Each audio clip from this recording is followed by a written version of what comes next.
Ano magiging setup natin? Hindi, ano muna ako kay parang Mark eh. Una talaga ang sinabihan ko dito si parang Mark. Kasi naunang nakasal to eh. Tapos wala akong idea kung ano yung gagawin. Ang halos lahat talaga setup si Mark. Kaya salamat pare. Ano, ready ka na? Ready ka na ba? Actually, Ito na yung gamit mo. nakakabahan nga eh. Kakakaba pala. Nakakaba. Ano man sinasabi mo pare? Tingnan mo.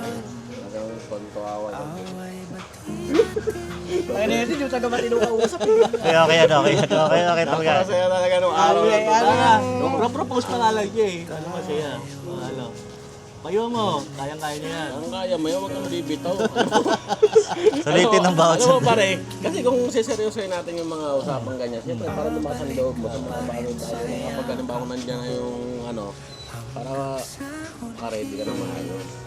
Hindi, basta supportahan nyo na lang ako. Nakasuporta kami. Kami ikaw pa, boss. Sorry kung nalit ako mag-propose sa'yo, nauna yung mga responsibilidad natin, nauna yung mga bata. Malaman naman, lagi natin priority ang mga anak natin eh. Pero ngayon, Ready ka na? Ready na ako mag-propose. Diba, lagi ka nagpaparinig sa akin. So, ito na yun. Saka walang lalaki na ayaw maikasal sa taong mahal niya. Oo naman ganda. Mga sa kaibigan namin, yan ang kaibigan Ngayon, namin. Ready na, game na. Go! Sige na ba? Kaya mo yan, pare. Kaya mo yan. Lakad. Lakad! Malayo. Malayo!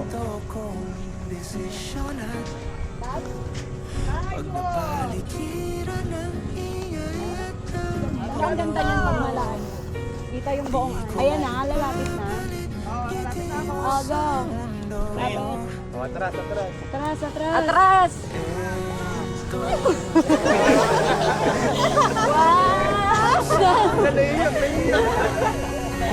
Ano, will you be my halang? Ito sumalga pa rin.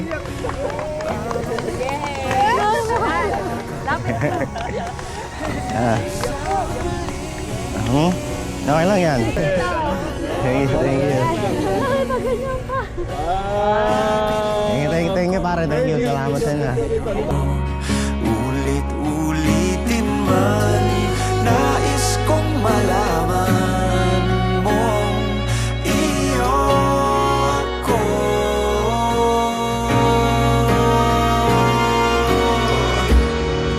Sa pagdating ng ating pilak at ginto, diamante may abutin. Ikaw pa rin aking bituin at tatangi kong dalangin hanggang sa huling siglo. Sa huli palagi